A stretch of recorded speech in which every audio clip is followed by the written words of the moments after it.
அனைவருக்கும் வணக்கம். சக்தியும் நானும் இன்னைக்கு உங்களுக்கு கொண்டு வந்திருக்க பதிவு ரொம்பவே உங்களுக்கு முக்கியமான பதிவுன்னு தான் நான் சொல்லுவேன்.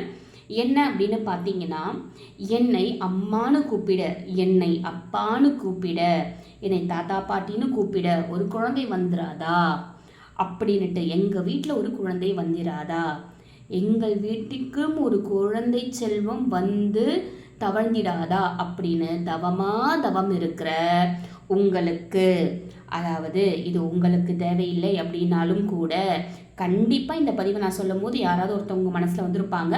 அவங்களுக்கு உங்கள் மூலிமா இந்த பதிவானது பயனளிக்க வாய்ப்பு இருக்குது. சரிங்களா? சரி, குழந்தை செல்வம் உங்களுக்கு கிடைக்க, இது யாராக இருந்தாலும் சரி, குழந்தை செல்வம் உங்களுக்கு கிடைக்கணும் அப்படின்னா அதற்காகவும் இப்போ நான் சொல்ல போகிற வரிகளை நீங்கள் வந்து பாராயணம் செஞ்சுக்கலாம்.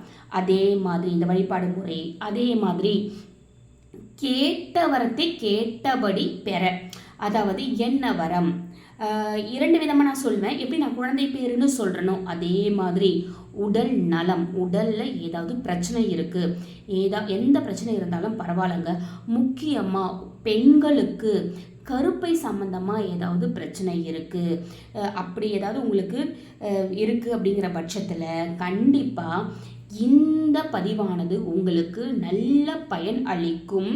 இவங்களை தவிர்த்து என்ன தேவை, இப்போதைக்கு உங்களுடைய தேவை என்னவோ அந்த வகையில் உங்களுடைய தேவையை நீங்கள் வந்து அடையிறதுக்கும் இந்த பதிவு உங்களுக்கு பயனுள்ளதாக இருக்கும். என்னென்னு பார்த்தீங்கன்னா, அதற்கு முன்னாடி நம்மளுடைய சேனலை இது வரைக்கும் சப்ஸ்கிரைப் பண்ண உங்கள் அனைவருக்கும் நன்றி. சப்ஸ்கிரைப் பண்ணாதவங்க சப்ஸ்கிரைப் பண்ணிக்கோங்க. நல்ல நல்ல பயனுள்ள பதிவுகள் உங்களை தேடி வரும் நம் சேனலில் என் மூலயமா. சரி, வாங்க பதிவுக்குள்ளே போகலாம். தயவு செஞ்சு ஸ்கிப் பண்ணாமல் பாருங்கள். அப்போ தான் நான் சொல்கிற விஷயம் எதுவுமே வந்து நீங்கள் மிஸ் பண்ண மாட்டீங்க அப்படிங்கிறதுக்காக தான். சரி, இப்போ என்ன அப்படின்னு பார்த்தீங்கன்னா, நான் ஏற்கனவே லலிதா சரஸ்வரநாமத்தோடைய சக்தியையும் அதன் மூலம் நாம் பெற முடியுங்கிற பலன்களையும் பற்றி நிறைய பதிவு நான் கொடுத்துருப்பேன். அப்பயே நான் சொல்லியிருப்பேன், முதல் பதிவிலே நான் சொல்லியிருப்பேன், நம்முடைய அடிப்படை தேவைகள், நமக்கு தேவைகள் என்னெல்லாம் இருக்கோ இது எல்லாத்துக்குமே தாயாருடைய நாமங்கள், இந்த 1000 நாமாக்களில் ஒவ்வொரு நாமாக்களும் ஒரு சிறப்பு வாய்ந்ததாக இருக்கும். நமக்குரிய சிறப்பான விஷயங்களை தரக்கூடியதாக இருக்கும். நம் தேவைகளை வந்து பூர்த்தி செய்யக்கூடியதாக அமைகிறது. அந்த நாமாக்களை நம்ம பாராயணம் செய்கிறது மூலயமா அந்த தாயின் அருளை நாம் பெற்று நம்மால் அந்த பலனை அடைய முடியும் அப்படிங்கிறத நான் ஏற்கனவே இதற்கு முன்னாடி கொடுத்த பல பதிவுகளையும் நான் கொடுத்துருக்கேன். அந்த பதிவுகள் நீங்கள் பார்க்கல அப்படின்னா கண்டிப்பாக அந்த பதிவோட லிங்க்கை நான் உங்களுக்கு கீழே தரேன், போய் பாருங்க. அந்த வரிசையில் இன்னைக்கு நான் உங்களுக்கு கொடுக்க போகிற பதிவு என்ன அப்படின்னு பார்த்தீங்கன்னா, இன்றும் நான் உங்களுக்கு நாமக்கல் கொடுக்க போகிறேன். 4 வரிகள் கொடுக்க போகிறேன். லலிதாம்பிகையுடைய 4 வரிகளில் இருக்கிற அவங்களுடைய நாமாக்கள் தான் கொடுக்க போகிறேன், பெயர்கள் தான் கொடுக்க போகிறேன். அந்த பெயர்களுக்கு என்ன அர்த்தம் அப்படிங்கிற அதனுடைய அர்த்தத்தையும் நான் சொல்கிறேன். அப்படி சொல்லும் பொழுது கண்டிப்பாக உங்களுக்கு அது புரிந்து, அது எதற்காக நம்ம சொல்கிறோம் அப்படிங்கிறதுனால அது உங்களுக்கு நல்லபடியாக புரிஞ்சு நீங்கள் அந்த வார்த்தையை சொல்கிறதுக்கு உங்களுக்கு எளிமையாக இருக்கும். அதை தவிர்த்து அந்த நாமாக்களை நீங்கள் சொல்லும் பொழுது, பாராயணம் செய்யும் பொழுது ஒரு அபரிவிதமான சக்தியோட அது உங்களுடைய மனதில் இருந்து வெளிவரும் அப்படிங்கிறத நான் நம்புகிறேன். ஏன்னா அர்த்தம் புரிஞ்சு நீங்கள் சொல்லும் பொழுது, இதை கொடுப்பவள்னு சொல்லும்போது, கொடுப்பவள் எனக்கு தெரியும் இவங்க கொடுப்பாங்க அப்படின்ட்டு, அப்போ அந்த வார்த்தையோட அர்த்தம் புரிஞ்சு நான் சொல்லும் பொழுது என்னையும் அறியாமல் ஒரு வைபை நான் கிரியேட் பண்ணி தான் சொல்லுவேன். அப்படி சொல்லும் பொழுது என்னை சுற்றியும் ஒரு நல்ல வைபானது கிரியேட் ஆகும் இல்லைங்களா? அதனால தான் நான் வந்து உங்களுக்கு அர்த்தத்தோடைய சொல்கிறேன் அப்படின்னு சொன்னேன். சரிங்களா? இதில் வந்து நான் உங்களுக்கு கொடுக்க போகிறதுன்னு பார்த்தீங்கன்னா 4 வரிகள் கொடுக்க போகிறேன். இந்த 4 வரிகளில் வந்து முதல் 2 வரிகள் வந்து என்னன்னு பார்த்தீங்கன்னா, உங்களுடைய தேவை எதுவாக இருந்தாலும் நீங்கள் கேட்கலாம், எதுவாக இருந்தாலும் கேட்கலாம். அந்த வகையில் தான் 2 வரிகள் இருக்கும். அடுத்த 2 வரிகளானது குழந்தை பேரு, உங்களுடைய கருப்பை சம்பந்தமான பிரச்சனை, உங்கள் உடல் ரீதியான பிரச்சனை, இதை தீர்க்கிறதுக்கு, உங்களுக்கு ஒரு வாரிசு கொடுக்கறதுக்கு, இந்த மாதிரி உங்களுடைய சந்ததியை சார்ந்ததாக இந்த 2 வரிகளானது இருக்கும். இது 2மே நான் சேர்த்து தான் கொடுக்க போகிறேன். இந்த 4 வரிகளுமே அடுத்தடுத்த வரிகள் தான். இதை ஏன் நீங்கள் கீழே இருக்கிற 2 வரிகள் மட்டும் கொடுத்துருக்கலாமே, குழந்தை பேருக்கு மட்டும் கொடுத்துருக்கலாமே அப்படின்னு கேட்டிங்கன்னா, இல்லைங்க, நான் எதுக்காக இந்த 4 வரிகளையும் கொடுக்க போகிறேன் அப்படின்னு பார்த்தீங்கன்னா, முதல்ல இருக்கிற 2 வரிகள் அவங்களுடைய பெருமையை சொல்லி அவங்க கொடுக்கறதுல வல்லவள், கொடுப்பவள் அப்படின்னு நம்ம சொல்லிட்டு அடுத்த வரிகள் 2ல் என்ன கொடுக்க போகிறாங்க, என்ன செய்ய போகிறாங்க, இதை நீங்கள் எனக்கு தாங்க அப்படிங்கிறத நம்ம சொல்ல போகிறோம். அதனால் இதை நீங்கள் உங்களுடைய தேவைக்கு ஏற்ற மாதிரி கண்டிப்பாக பயன்படுத்தி கொள்ளலாங்க. குழந்தை பேருக்காக மட்டுமா அப்படின்னு கேட்டிங்கன்னா, இது குழந்தை பேருக்காக மட்டுமே கடைசி 2 வரிகள் வரும். முதல் 2 வரிகள் உங்களுடைய தேவை எதுவாக இருந்தாலும் நீங்கள் கேட்கலாம், அந்த மாதிரி தான் உங்களுக்கு வரும். எந்த மாதிரி அப்படின்னு சொல்கிறேன் அப்படின்னா, இப்போ சாதாரணமாக என்னுடைய கணவர் வந்து என்னை நல்லா பார்த்துக்கணும், என் கணவன் மனைவி எங்களுக்குள்ள ஒரு ஒற்றுமை இருக்கணும், எங்கள் வீட்டில் நிம்மதி பிறக்கணும், எந்த ஒரு தவறான வந்து நெகட்டிவான வைபும் வந்து எங்கள் வீட்டில் கிரியேட் ஆகக்கூடாது, எங்களை சுற்றி கிரியேட் ஆகக்கூடாது, எங்களுடைய குழந்தைகள் வந்து நல்லபடியாக இருக்கணும், அதை தவிர்த்து எங்களுக்கு ஞானம் வந்து நல்லா இருக்கணும், எங்களுடைய அறிவானது சரியான வழியில் யோசிக்கணும், சரியான விஷயத்தை செய்யணும். இந்த மாதிரி வந்து பல விஷயங்களை நீங்கள் உங்களுக்கு இது கொடுக்கக்கூடியதாக இருக்கும். குழந்தைகளுக்கு ஞானம், அறிவு வந்து மேம்படுற மாதிரியும், சில வீடுகளில் கணவராக இருக்கட்டும் மனைவியாக இருக்கட்டும் 2 பேரில் யார் வேணால் நீங்கள் எடுத்துக்கோங்க, இது இல்லையா இருக்கான்னு மட்டும் சொல்லுங்கள் எனக்கு கமெண்ட்டில். சம்மந்தமே இல்லாமல் சண்டை போடுவாங்க, சம்மந்தமே இல்லாமல் பேசுவாங்க, சம்மந்தமே இல்லாத விஷயமே இருக்காது, ஆனால் 2 பேருக்குள்ளேயும் ஏதாவது ஒரு வாக்குவாதம் இருக்கும். அதனால் வந்து குடும்பத்தில் நிம்மதி வந்து குலையிற மாதிரி இருக்கும் இல்லைங்களா? இந்த மாதிரி எதுவாக இருந்தாலும் சரி, இந்த வரிகளை நீங்கள் பாராயணம் செய்யும் பொழுது இந்த பிரச்சனைகளிலிருந்து உங்களால் விடுபட முடியும். இது எப்படி பாராயணம் செய்யணும் அப்படிங்கிறத நான் உங்களுக்கு சொல்கிறேன். முதல்ல இந்த 4 வரிகளை பார்த்துடலாம், அதுக்கப்புறம் நான் அதனுடைய அர்த்தம் சொல்கிறேன், அதுக்கப்புறமா இதை எப்படி செய்யணும், எப்படி பாராயணம் செய்யணுங்கிற வழிமுறைகளை சொல்கிறேன். இதோ வரிகள். தசமுத்ரா சமாராத்யா திரிபுரா ஸ்ரீ வசங்கரி ஞானமுத்ரா ஞானகம்யா ஞானஞ்சேய ஸ்வரூபிணி யோனிமுத்ரா திரிகண்டேசி திரிகுணாம்பா திரிகோணகா அனகாத்புத சாரித்ரா வாஞ்சிதாத் பிரதாயினி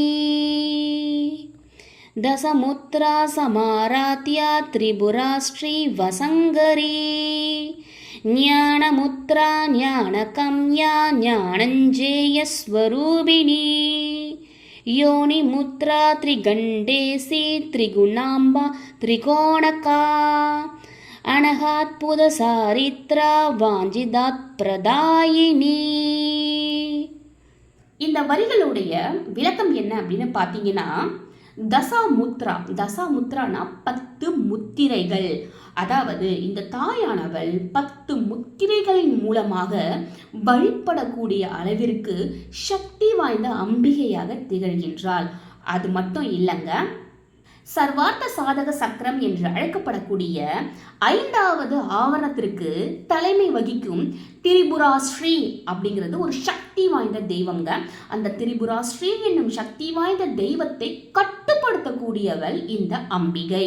அவ்வளவு சக்தி வாய்ந்தவள் இந்த அம்பிகை. அது மட்டும் இல்லைங்க, ஞானமுத்ரானா சின்முத்ரா, இப்படி பண்ணுவோம் இல்லையா, இதுதான் சின்முத்ரா இல்லைங்களா? இந்த சின்முத்ரா இதன் மூலம் ஞானம் பெற்று, ஞானம்னா என்னங்க, அறிவு, நல்ல விதமான அறிவு, நல்ல ஞானம், இதை பெற்று ஒரு ஞானாம்பிகையாகவே அருளக்கூடியவள், காட்சியளிக்கக்கூடியவள், நமக்கு ஞானத்தை அருளக்கூடியவள், அந்த ஞானாம்பிகையாகவே காட்சி அருளக்கூடியவள், அந்த ஞானாம்பிகையாக ஞானத்தை அள்ளி அள்ளி அருளக்கூடியவள் மட்டுமல்லாது அந்த ஞானாம்பிகையாகவே காட்சியளிக்கக்கூடியவள். அவ்வளவு சக்தி வாய்ந்தவளாக இந்த அம்பிகையானவள் திகழ்கிறாள். அது மட்டும் இல்லாம யோனி முத்ரா. அது என்ன யோனி முத்ரா அப்படின்னு பார்த்தீங்கன்னா, இப்போ நம்ம கையை இப்படி வச்சு இது செஞ்சிங்கன்னா இப்படி பார்த்தீங்கன்னா இது வந்து யோனி முத்ரா அப்படின்னு சொல்லுவோம். யோனி முத்ரா அப்படிங்கிறது எதை குறிக்கும் அப்படின்னு பார்த்தீங்கன்னா, பெண்களுடைய கருப்பை. இந்த யோனி முத்ராங்கிறது பெண்களுடைய கருப்பையை குறிக்கும். உள்ளே இருக்கிற இந்த இடம் இந்த இடம் இருக்கு இல்லையா, இது வந்து கருப்பைக்குள்ள ஒரு அழகான குழந்தை வந்து அமர்ந்திருக்கிற மாதிரி அர்த்தங்க. இது வந்து யோனி முத்ரா. இந்த யோனி முத்ராவுக்கே தலைவியாக திகழ்பவளாம் இந்த அம்பிகை. அப்படின்னா பார்த்துக்கோங்க, யோனி முத்திரை அப்படிங்கிறது ரொம்ப சக்தி வாய்ந்த முத்திரை. இந்த முத்திரையை நம்ம வந்து செய்கிறப்போ, இந்த முத்திரையை நம்ம வந்து பழக்கப்படுத்துகிறப்போ கருப்பை சம்பந்தமாக இருக்கிற பிரச்சனைகள் வந்து தீரும் அப்படிங்கிறது முற்றிலும் நம்பப்படுகின்ற ஒரு உண்மை. நம் முன்னோர்கள் சித்தர்கள் கூறிய ஒரு உண்மை. அது மட்டும் இல்லைங்க, அந்த முத்திரையை பார்த்தாலே தெரியும் உள்ள குழந்தை இருக்கிற மாதிரி ஒரு பிம்பத்தை தான் நம்மளுக்கு அளிக்கும்.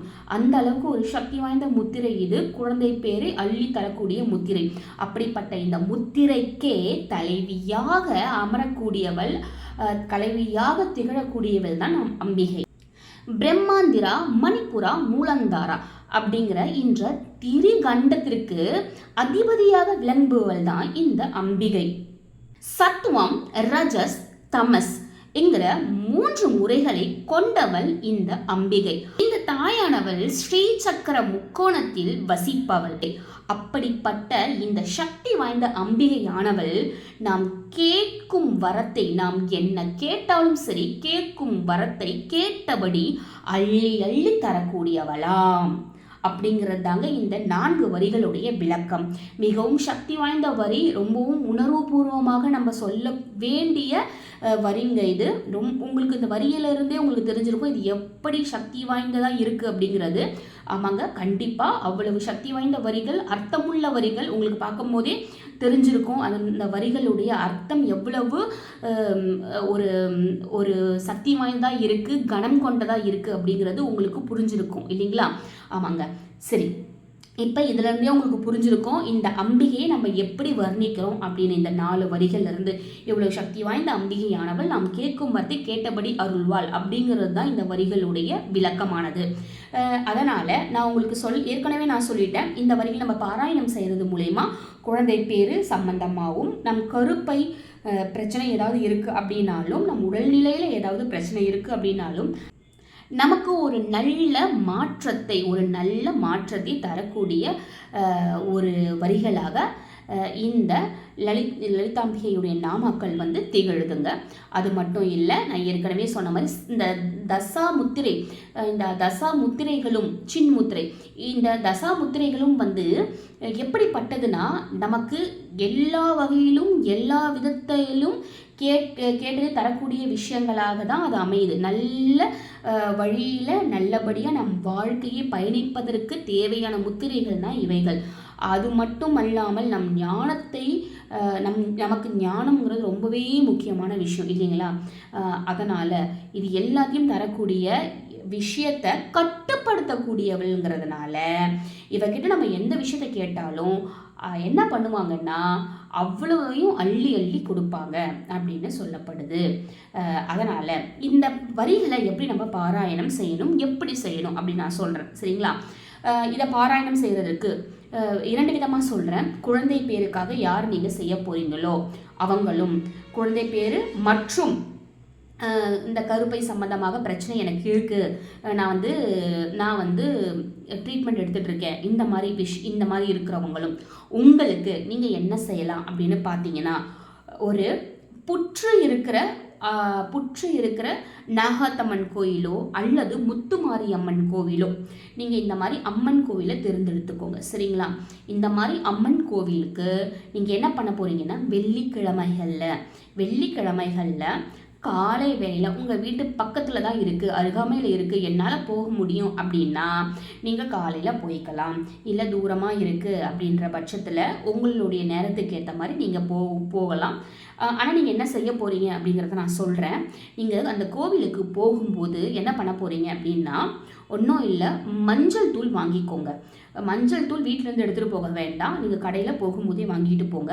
அந்த மஞ்சள் தூளை எடுத்துக்கிட்டு போயிட்டு அந்த அம்மன் கோவிலில் புற்று இருக்குங்கிற பட்சத்தில் புற்று மேலே, புற்று இல்லை அப்படின்னா நாகம்மன் சிலை இருக்கும் இல்லையா, அதுவும் இல்லைங்க அப்படின்னா சூலம் கண்டிப்பாக இருக்கும். அம்மன் கோயில்களில் சூலம் கண்டிப்பாக இருக்கும் இல்லைங்களா?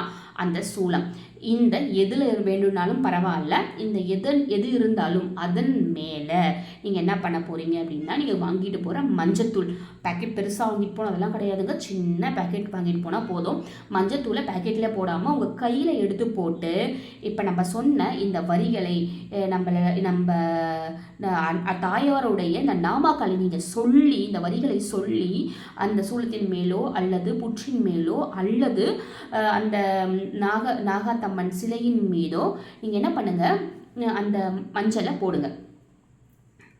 சரிங்களா? நீங்கள் கொண்டு போகிற இந்த மஞ்சளை நாகாத்தம்மன் சிலையின் மீதோ அல்லது சூலத்தின் மீதோ அல்லது புற்றின் மீதோ நீங்கள் என்ன பண்ணுங்கள், உங்கள் கையால் அந்த மஞ்சள் தூளை கொஞ்சம் கொஞ்சமாக போடுங்க.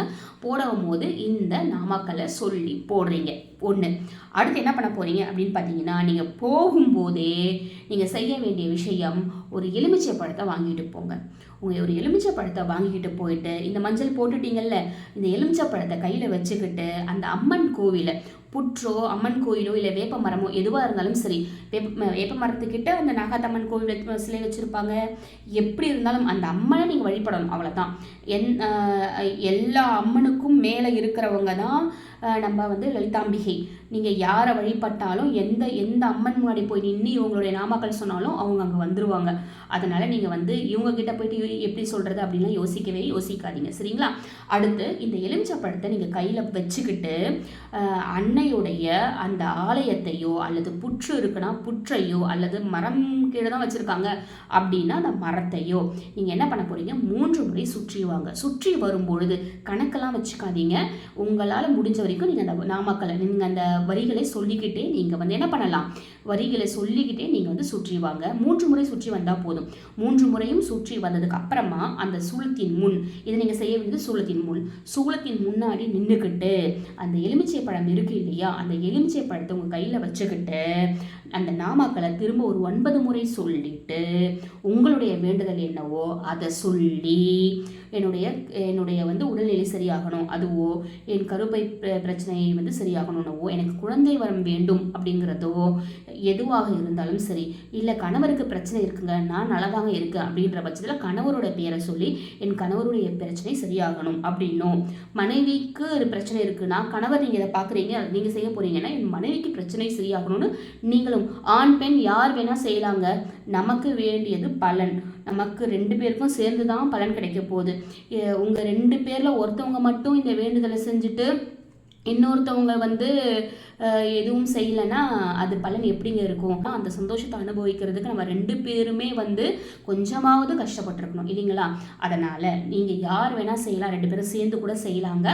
யார் வேணால் செய்யுங்க, எல்லோருக்குமே சரியான பலன் தான் கிடைக்கும். நீங்கள் கவலையே பட வேணாம். பெண்கள் பண்ணுறதை விடவே ஆண்கள் பண்ணும் பொழுது இன்னமும் அதனுடைய பலன் அதீதமாக இருக்குங்க. எப்பயுமே தாய்க்கு பிள்ளையை ரொம்ப பிடிக்கும், மகனை ரொம்ப பிடிக்கும், மகளை விட மகனை ரொம்ப பிடிக்கும். அதனால் எப்போ வந்து ஒரு ஆண்மகன் வந்து தாயை தேடி போய் அவங்களுடைய மந்திரங்களை சொல்லி அவங்கக்கிட்ட வந்து மடிப்பிச்சை இயந்துறாங்களோ, கண்டிப்பாக தாயானவள் கொடுக்காம இருக்கவே மாட்டாங்க, கண்டிப்பாக கொடுப்பா. அதனால் நீங்கள் வந்து தாராளமாக நம்பிக்கையோடு நீங்கள் செய்யலாங்க. சரி, இப்போ அந்த வேண்டுதலை வச்சுட்டு அந்த சூலத்தில் நடுவில் நீங்கள் என்ன பண்ணிவிடுங்க, அந்த எலுமிச்சை பழத்தை குத்துங்க, கை பார்த்து குத்தி அதை சொருகுங்க. நீங்கள் குத்தும் பொழுது அந்த எலுமிச்சை பழத்துடைய சாரானது கசிந்து விழும் இல்லையா, அந்த பிழிகிறப்போ வரும் இல்லையா, அந்த அளவுக்கு தாயுடைய உள்ளமானது உருகுமா. அந்த அளவுக்கு நீங்கள் இது வந்து என்ன பண்ணணும், நீங்கள் அந்த சூலத்தில் நீங்கள் உங்களுடைய மன இதோ சொல்லி குத்தணும். நீங்கள் குத்தும் போதே தெரியும் நீங்கள் எந்த அளவுக்கு உருகி நீங்கள் குத்துறீங்களோ அந்த அளவுக்கு அது வந்து அழகாக உள்ளே இறங்கி அதனுடைய சாரம் வரும். நீங்கள் சும்மா நான் பண்ணுறேன்னு பண்ணிங்கன்னா அந்த எலுமிச்சை பழமே உள்ளே இறங்காதுங்க. நீங்கள் ட்ரை பண்ணி பாருங்கள். நீங்கள் நான் சும்மா பண்ணுறேன் அப்படின்ற மாதிரி பண்ணிங்கன்னா அந்த எலுமிச்சம்பழம் இறங்குறதுக்கே கஷ்டப்படும். ஆனால் நீங்கள் அவ்வளோ மனமுருகி செய்யும் பொழுது அழகாக அதில் இறங்குறது மட்டும் இல்லாமல் எலுமிச்சை பழத்துடைய சாரானது அப்படி அழகாக ஒளிஞ்சு போகிறத உங்கள் கண்ணால் நீங்கள் பார்க்க முடியும். அப்படி ஒளிஞ்சு போகிறதுங்கிறது அவள் தாயுடைய மனம் வந்து அந்தளவுக்கு உருகுமா, அந்தளவுக்கு உருகி உங்களுக்கு உங்களுடைய மகிழ்ச்சிக்கு என்ன செய்யணுமோ அதை வந்து அள்ளி அள்ளி அள்ளி கொடுப்பாலாம் அப்படிங்கிறது இதுக்கு அர்த்தங்க. சரிங்களா? இந்த விஷயத்த குழந்தை பேருக்காக செய்ய போகிற வேண்டுதல் செய்ய போகிறவங்க செய்யுங்க. சரிங்களா? இது வெள்ளிக்கிழமைகள் நீங்கள் செய்ய போகிறீங்க. மற்ற நாட்களில் எல்லோரு வீட்லேயுமே அம்பிகையுடைய படமோ சில ஏதாவது இருக்கும் இல்லையா? கண்டிப்பாக அவங்க முன்னாடி ஒரே ஒரு பத்தி போதுங்க. நான் விளக்கேற்றுங்க அதெல்லாம் சொல்லலை, ஒரு பற்றி போதும். எப்படி இருந்தாலும் நம்ம வந்து நம்முடைய காமாட்சி அம்மன் விளக்கை ஏற்ற தான் போகிறோம். அதனால் ஒரு பத்தியை அவங்கள நினச்சி ஏற்றி இதே வரிகளை வந்து நீங்கள் சொல்லி தினமும் அவங்களுக்கு அந்த ஊதுவத்தியை காமிச்சு மாற நீங்கள் வந்து பத்தி சாம்பிராணி என்ன வேணால் செய்யலாம். அது உங்களுடைய நிதி நிலைமையை பொறுத்தது. காமிச்சு நீங்கள் வந்து உங்களுடைய வேண்டுதலை வச்சு அந்த வத்தியை வந்து பொறுத்துங்க. இது தினமும் நீங்கள் செய்ய போகிறது. கோவிலுக்கு போகிறது கண்டிப்பாக வெள்ளிக்கிழமையில் நீங்கள் அதை வச்சுக்கோங்க. சரிங்களா? இது குழந்தை பேருக்காகவும் பெண்களுடைய உடல்நிலை, அதாவது கருப்பை பிரச்சனை இந்த மாதிரி இருக்கவங்களுக்கும். சரிங்களா? அடுத்து சாதாரணமாக என் உடல்நிலையில் பிரச்சனை இருக்குது அப்படிங்கிறவங்களும் ஆண் பெண் யாராக இருந்தாலும் சரி இதே வரிகளை நீங்கள் சொல்லி நீங்கள் என்ன பண்ணலாம், இதே வழிபாடு முறையை நீங்கள் வந்து மேற்கொள்ளலாம். அதுலேயும் உங்களுக்கு அதே பலன் தான் கிடைக்க போகுது. ஒரு விஷயம். அடுத்து நான் சொல்ல போகிறது யாருக்கு அப்படின்னு பார்த்தீங்கன்னா, சில பேர் வந்து தலைமை பொறுப்பில் இருப்பாங்க. நீங்கள் அவங்க கீழே இருப்பீங்க. ஒரு தலைப்பட்சமாகவோ ஒரு சாராருக்கு மட்டும் நம்பிக்கைகள் எல்லா விஷயத்தையும் வந்து அவங்க மேலே கொடுத்துட்டு உங்களை வந்து உங்கள் மேலே தவறே இல்லைனா கூட உங்களை வந்து தவறான வகையில் அவங்க மனசில் வந்து நினச்சிக்கிட்டு தவறான கண்ணோட்டத்தில் உங்களை வந்து தண்டிக்கிறதோ மனம் வந்து கஷ்டப்படுற மாதிரி நடந்துக்கிறதோ இந்த மாதிரி ஏதாவது ஒரு விஷயம் செய்கிறாங்க. என்னை வந்து அவங்க புரிஞ்சிக்கவே இல்லை. ஒரு தலைமை பதவியில் இருக்காங்க, ஆனால் தலைமை பதவியில் இருந்துக்கிட்டு என்னை வந்து புரிஞ்சுக்கல. அவங்க நான் எதுவுமே தவறாக செய்யலை, நான் சரியாக தான் இருக்கேன், எனக்கு அவங்க வந்து ரொம்ப நல்லது செய்யலை அப்படின்னா கூட என்னை கஷ்டப்படுத்தாமல் இருந்தால் கூட போதும். அப்படி நீங்கள் வந்து மனம் கஷ்டப்பட்டுட்டு இருக்கீங்க அப்படின்ற பட்சத்தில், இப்போ நான் வந்து ஒரு தலைமை பதவியில் இருக்கவங்க கீழே வந்து வேலை செய்கிறேன்.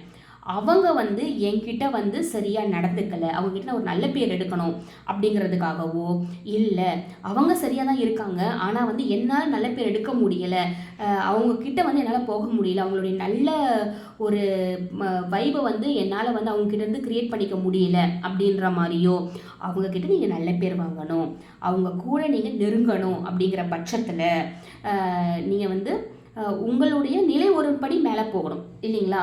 தொழில் சம்பந்தமாக இந்த மாதிரி இருக்குங்கிற பட்சத்துலையும் நீங்கள் என்ன செய்யலாம் அப்படின்னு பார்த்தீங்கன்னா, உங்களுக்குரியது நான் இப்போ சொன்ன 4 வரியில் முதல் 2 வரிகள் உங்களுக்குரிய வரிகள்.